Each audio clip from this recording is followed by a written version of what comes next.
people through your thinking. So what was the COPS again? It seems to me that what, why, how, what, if can be a bit passive. Right. Which isn't such a bad idea, but it strikes me that if you think about challenges, opportunities, a plan, and then speculate, they cover the same sorts of areas, but they're just a bit more active in the sense of what are you doing? Yeah, but where were the challenges? It might help you focus in a bit more on the really interesting stuff. So speculate. Especially when you've got so much work like you have, it's difficult to identify the real key issues. Yeah. So speculate just means forecasting, is it? Yeah, where, that's the what if bit. Yeah. So, I mean, I think what I'm going to do is I'm going to pull out the main themes that I think run in parallel with how bonobos live. Yeah.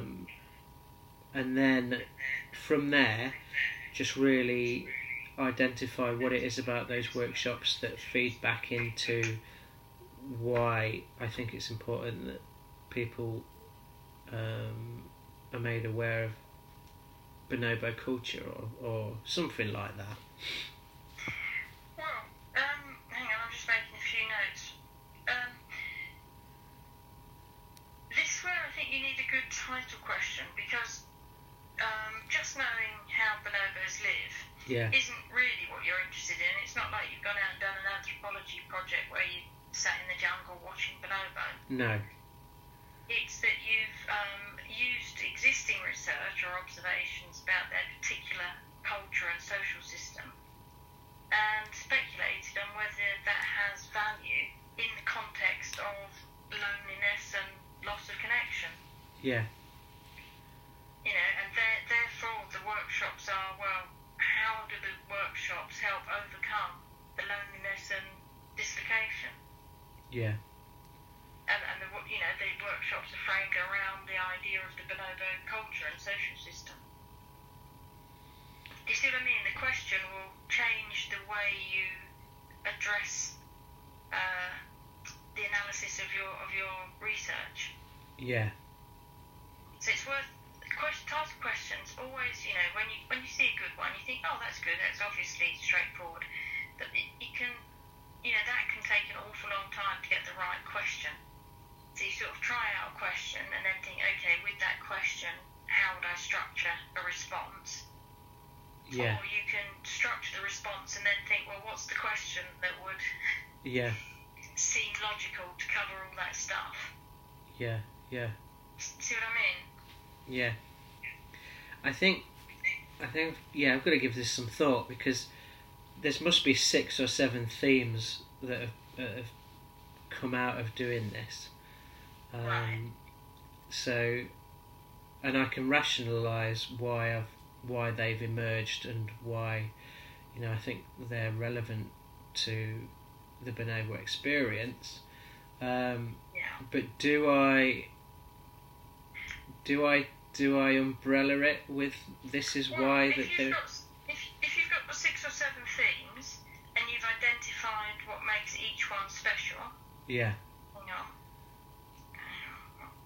I'm writing at the same time, makes each special. Yeah. And then have you put them in an order of importance, hierarchy? I've put them in an order of how one would experience them throughout a given period, but not in order of importance.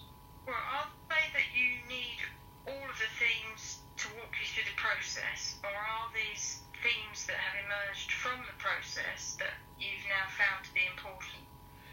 Both. Right, okay. So you need to work out which way of looking at it is most productive. Yeah. And then we need to find a question that addresses that issue. Because if you've got so many elements involved, yes, then we need to sort of find a way of an overarching narrative, as it were, that explains that complexity, or at least addresses it. Yes.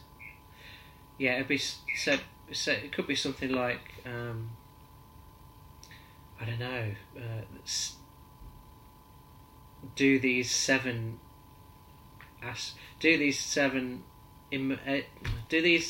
themes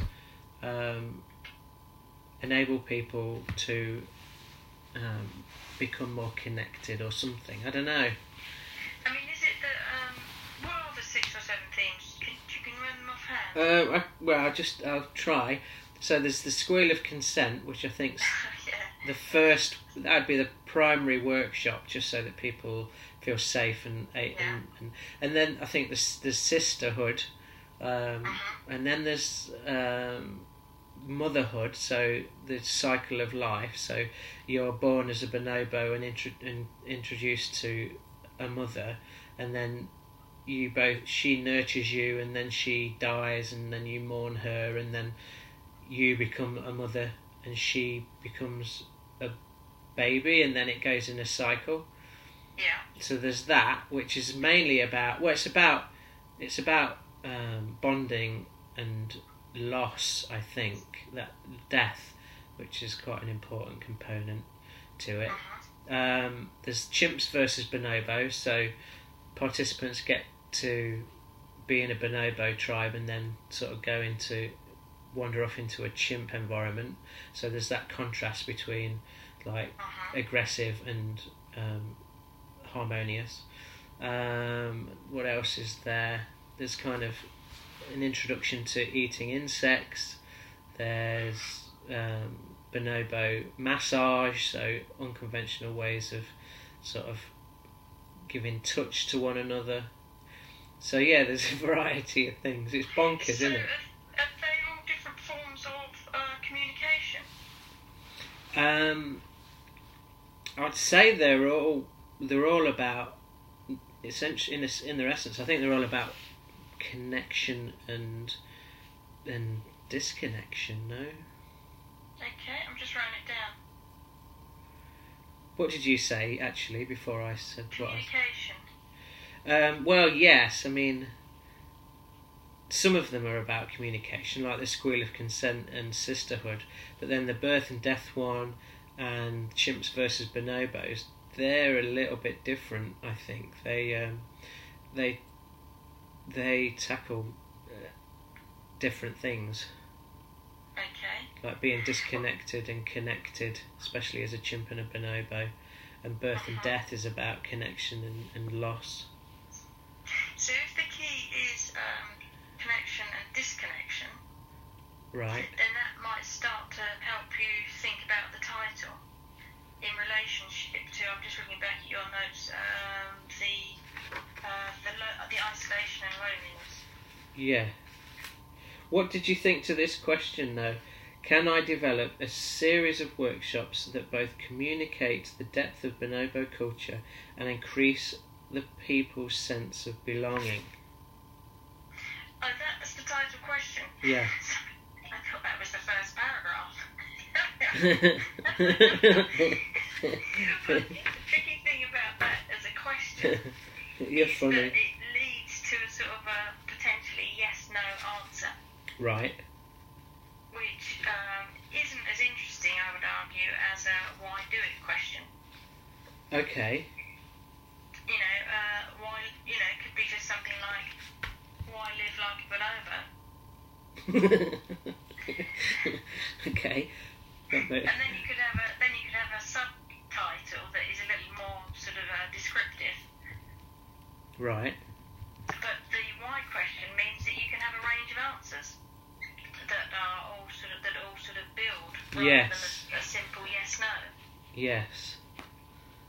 Yeah, because then it can be. Yeah, because then it is, and then it does open it up to the whole experience really, and it isn't just focusing on loneliness. Yeah. You know. Hang on, I'm just writing this down rather than close. That's it. That's the word I was looking for. Then it's focusing on. Then we can talk about why play is important. Why adults don't have enough spaces where they can sort of drop their guard and just be silly. Yeah. And it also means that that would also allow you to almost critique, and you could then have variation in the sense that some of these elements, as you told me, as you went through that list, I would guess that was almost a subconscious hierarchy of importance in the way you told me. So it started off with a quick squeeze concern. Yeah. Sorry, I just love that. And then came down, from that. Yeah. So it might just be that at the moment that's where you're thinking mainly, so it feels like a priority, or it might be when you've reflected that it is the priority. But, what do you mean, that there's a hierarchy? I think there's probably a hierarchy implied by the mere fact that you told me in an order. Yeah. Well, that would be essentially the only reason that's a hierarchy.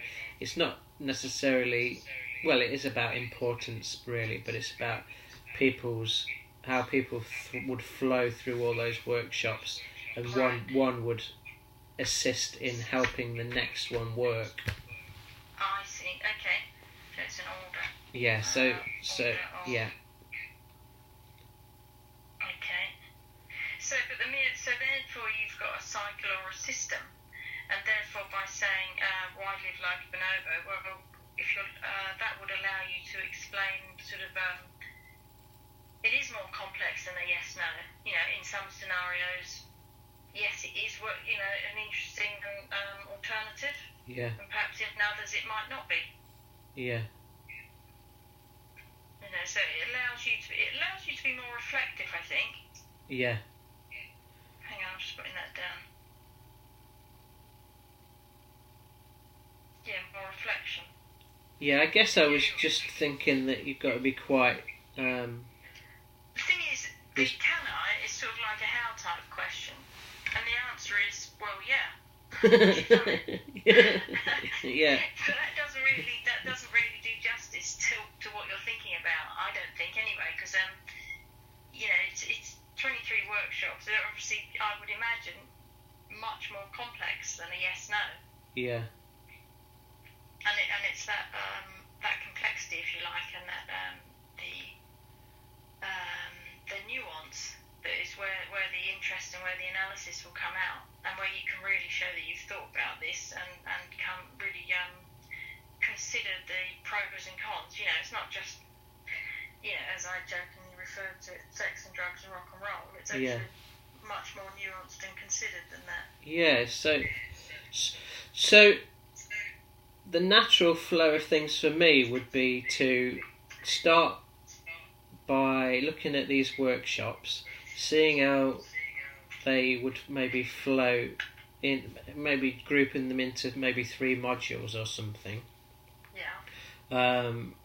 Talking about why each workshop reflects back to that question. Yeah. And just start tying everything up, and then what do you think? Hang on, I'm just making notes. So build the workshop modules and explain why each works with the title. Yeah. Then you said something else. Yeah. Then maybe why each one is, why workshop 1 is important to workshop 2, or. Okay. Well, they work in an order.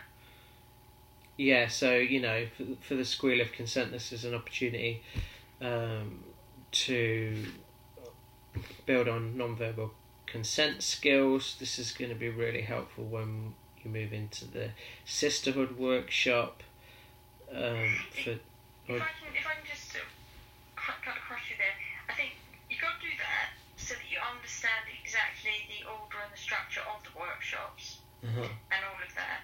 But then I think you've got to give yourself planned time to step back and then go, okay, I've got all these workshops and everything, so what was the question and what does that lead to? So at the bottom of your notes you've suddenly got here, I mean only suddenly in the sense that it's at the bottom of the page, building a business. Yeah. Now that could end up being a what if, that you've done this research and therefore this has emerged. Or it could, if you could say, well, it started out as how do I build a business around these issues? Right. And that would be slightly different in how you'd be approaching what you're doing, because you'd be looking for commercial opportunities initially. Yeah. Whereas if they've emerged the consequence of your actions, I don't know if that would make a difference actually, but it's worth sort of thinking about would it, and where you put it. My guess is from. Or not put it in there at all. Possibly, but I mean I think it's a good what if. You know where this goes, or if it's not as a business, where do you see the research going? Certainly that could be one of two or three where it could go. Right. Yes. You know, so that's where you're speculating. Yeah. I've just jotted it next to that. Yeah. Yeah. Okay. So, okay.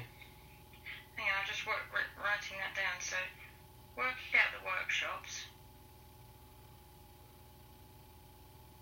In the sense that that's just sort of tidying up that structure. And then we need to think about so then you have to explain the research process, so that's the how. Right. I don't think that will take long because you know what that is. And then although this is a different order to how it applies, I think in order to work out the why, if you've worked out the workshops and you've explained the research process, I think the why do it will then be easier to express in relationship to what you found. Right. Say that sentence again. Hang on, I'm just writing it down. Well, you know we say what, why, how. Yeah. Well, that sounds like the natural order of things, but quite often you have to get into the you start off with speculation or a hypothesis, an idea. Yeah. Then you do some research, and then you find out the real, in the light of that, you really find out why you're doing it. Yeah. So in order for you to come up with a good question, I would say work out the workshops as a progression and explain the research process. You can do whichever way you like on those, one or the other. Then that will help you define the why do this. Yeah. In the sense of loneliness, isolation and things like that. Yes. And then that will allow you to do a type question. A what question? A nice crispy title question. Yeah. Because Yeah. everyone tries to do the title question first, as it were, which you do in order to get going and to focus it. Yes. But you need to rethink it at the end. Yeah. And then you can speculate. Hang on, I'm just writing that down. Speculate. What if? So why would humans benefit from being more like bonobos? Yeah. Yeah. Yeah. And that's when you can say that by running these workshops as exploration or experiments, and the mere fact that in November you said you've been invited by one that you wouldn't normally have done. Yeah. That it's actually sort of created its own sort of culture of interest, and now it could be developed as a commercial activity. Yeah. Yeah, that was really exciting. Oh, there you go. That's almost proof of concept, isn't it? Yeah, I mean, got invited to do it. It's really rewarding to have created something and then people want to pay for it. Oh God, yeah. Really, there's also academic stuff's interesting, but when people actually put their hand in their pocket, it's a different sort of interest. Yeah. Hang on, I'm just writing that down. Proof of concept, isn't it? Yeah, proof of concept. And I need to write a meta-narrative, do I? Well, I think that will emerge. That's the explaining the research process. I mean, first of all, the structure of it, if you like, that you worked out this process of probably speculation, action, reflection, and then another one, like a cycle, an iteration. Yeah. And you can say how that worked around the idea of workshops in particular, and therefore how you identified how to do it and how to analyse it, so that you could do this, as an efficient process. Because you've done 23, so that's an awful lot. So that once you get that going, and then you can work out. Just going back a minute. So, to work out the workshop's progress, should I go through every workshop, or should I just draw out themes? Well, I think I'd explain that this is how you approached the progression of workshops, and from that progression, these other themes have emerged. Yeah. So you go, okay, each one was an iterative cycle, if you like, of planning, doing, reflecting. Yeah. And then changing. And of those 23 workshops, these are the themes that gradually emerge. And if you can identify at which point they emerged, which I think is what we were talking about on Wednesday, at which point and why you think they might have emerged at that point. Yes. So you've identified then the key moments, in essence. Yes. I've kind of done all that. Yeah, exactly. Yeah, I've kind of done it all as a flowchart, but now I think I need to write about it. Well, yes, if you can. The reason I would say yes, if you can, is so that you can describe it really quickly and easily. So that, again, for your business model, that's useful. Yeah. But don't disregard the value of a diagram to that process. Okay. Because you can put a diagram and then a little bit of text rather than getting really bogged down. Wrapped up in exactly, yeah. Because that's I always tend to do that. I always go the long way round when I could have really done it a lot quicker. Well, the good thing I think about a diagram, personally, is that if you do the diagram and the text and then you put it aside for a little while, when you come back, it allows you to double check your thinking. Right. Because you can sort of read the text against the diagram to see if it actually works. Yeah. See what I mean? Yeah. It's like a pathway. Yeah. And personally, I find that that helps me have a mental image, as it were, that I can navigate more easily than text alone. Yeah. That's the dyslexic brain, isn't it? Probably. Yeah. Yeah. So do basic diagrams with speech bubbles or whatever with descriptions in. Yeah. I'll do that. And then I will write a little bit about how one workshop or one theme has emerged from something that I thought may have gone wrong in a previous workshop, or the bisexual conference weren't keen on us doing the workshop because they felt that it was, how do I say it? It wasn't sort of introductory, beginner enough. So that's when we came up with the squeal of consent, so that you can really start from the ground up, and then people are free to carry on or not from that point. Yeah, and that's good feedback, because I think when you're involved in a piece of research, you forget how much you know and how far you're into it. So somebody there clearly looked at it and thought, oh, it's interesting, but that's that's like jumping in the deep end a bit. Yeah. So it forced you, if you like, to go back a few steps. Yeah. And refine those bits that perhaps you'd taken for granted when you first engaged with it. Exactly. So things like that, those are the sort of the key observations. Well, I've got all of those.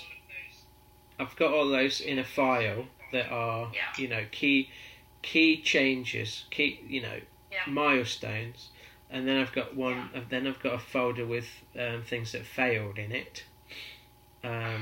So from an assessor's point of view, it's quite easy to sort of look at that map that I did, pick up any of the workshops. They've all got the rationale and the description on the front page, and then they've got anything that may have had a meeting with someone, so there'll be notes about the meeting. There may be some reflections that I've taken photographs of all of my reflections of workshops out of the journals and printed them as A4 and stapled them into each workshop, so you don't even need to go into the journals, you know. Brilliant. Yeah. So everything that's connected to that workshop's in that file. I think I might, as long as it doesn't make a huge job, I think I'd rethink the word failure. Yeah. I think I might call it something like, I don't know, revisit or review, or I don't know, a different. I wouldn't put the word failure in, because this is research, if you like. It didn't work as maybe you anticipated, and therefore you had to, come back and think about it again. Yeah. But in a research sense, that's not a failure. No, I mean, that good things have come from all of them. Yeah. So so I wouldn't label it like that, right. Because I mean you're putting that language into the mind of whoever you're talking to, and that's not doing you any favours. Right. Okay. Don't call it failure. So that's the great thing about research. It's not everything is valuable. Yeah. So I don't want to take too much more of your time. That's okay. So I'm just trying to work out my next step. So I'm going to explain the research process. I would also, sorry, just because I've written down, I would also literally try and answer the what, why, how, what, if as 4 sentences, if you can. 4 sentences for each one? Just a sentence for each. Okay. To see if you can, to just get it to its absolute simplest. Okay. 1 sentence. 1 or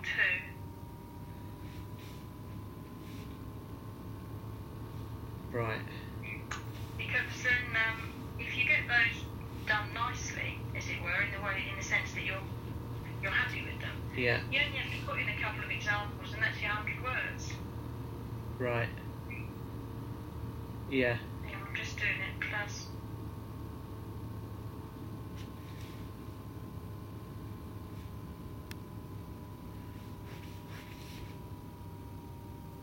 And that's your job for the exhibition done. Yeah. And then there's the 1,200 words, isn't there? Which is. Well, then you can just expand it by putting in more context. Yeah. Once you've got those core issues, then you can put in evidence to support and illustrations to show how it's worked. So it's more of a report then, so you can have images and illustrations and everything in it. Yeah, definitely. Okay. So I'll do the what, when, how, if 1 or 2 sentences to sort of try and get those 100 words, and then. I think you might find that takes a bit of thinking about it, in the sense that you're going to have to feel like you're leaving tons out. Yeah.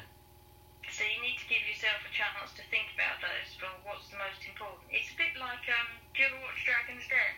Or something like, doing a pitch? Yeah. It's that. Yeah, you just got to pull out the most important, relevant things, right? Yeah. Yeah, okay. And once you've got those, it's much easier to grow from a really clear base than try and edit back.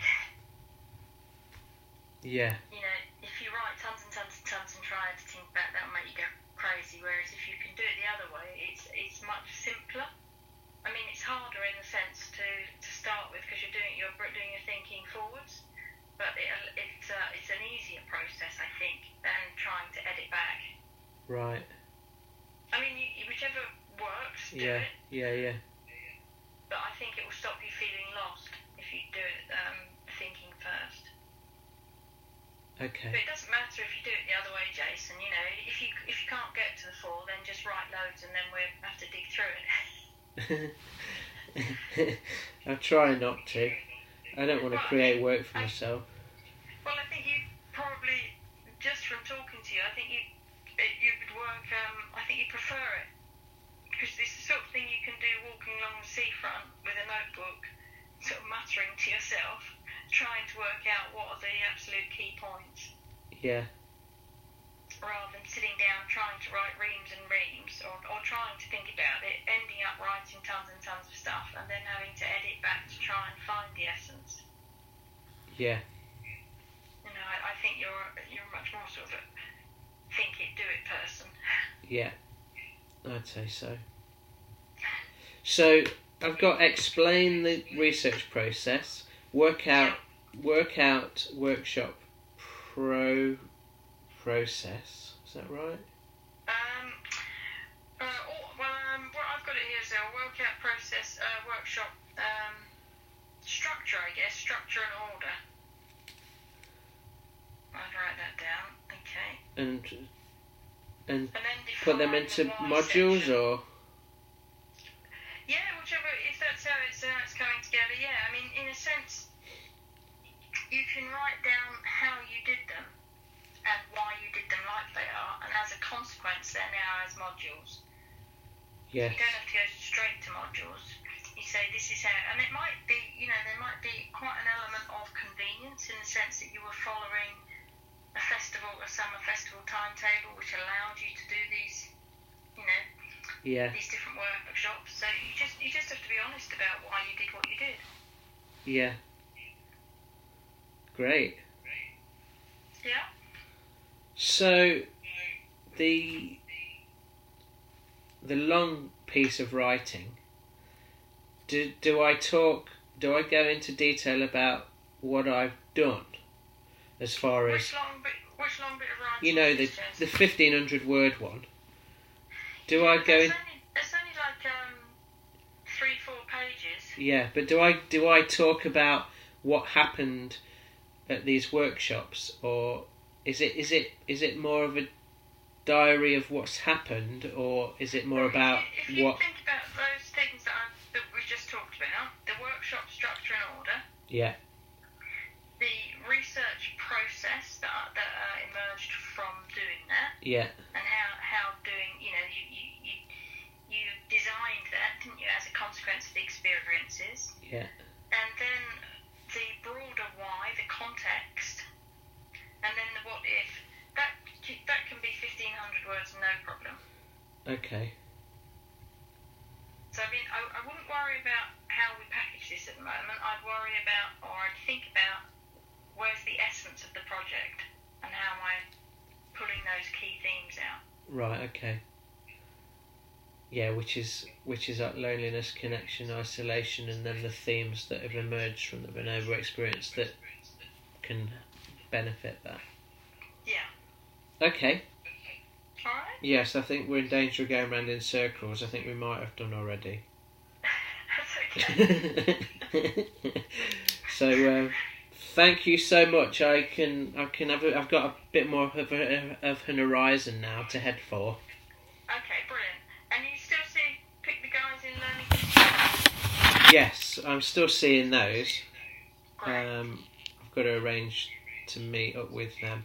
I mean, it might be helpful if we can arrange a time that you meet Caroline, if that would be possible. And then if I'm in college, that's fine. It's just, I must admit, I'm sort of in and out. So yeah. It's a case of if it all hooks up. Yeah, I mean, we'd tie it around when you were there, really. Yeah. Because it might be really helpful for her to get an insight into what it is we really required, because I'll struggle to really tell her what you've told me. Well, I think Richard works quite a lot with them. Yeah. So they should be. I don't think it would be completely unfamiliar to them. Yes. Because I think Richard works in that department. Yeah. Have a go anyway. Okay. See Yeah. how it goes. Okay. And when's this? When have I got to do this for? I haven't got the notes on that handy, but I'll just get on with it if I Yeah. I'll get on just with it. in case something happens. Yeah. So if you always try and stay ahead of the curve if you can. Yes. Okay. Well, thanks so much. Okay. I hope you have a good weekend. And you take care. Bye bye. Thank you. Bye. Bye.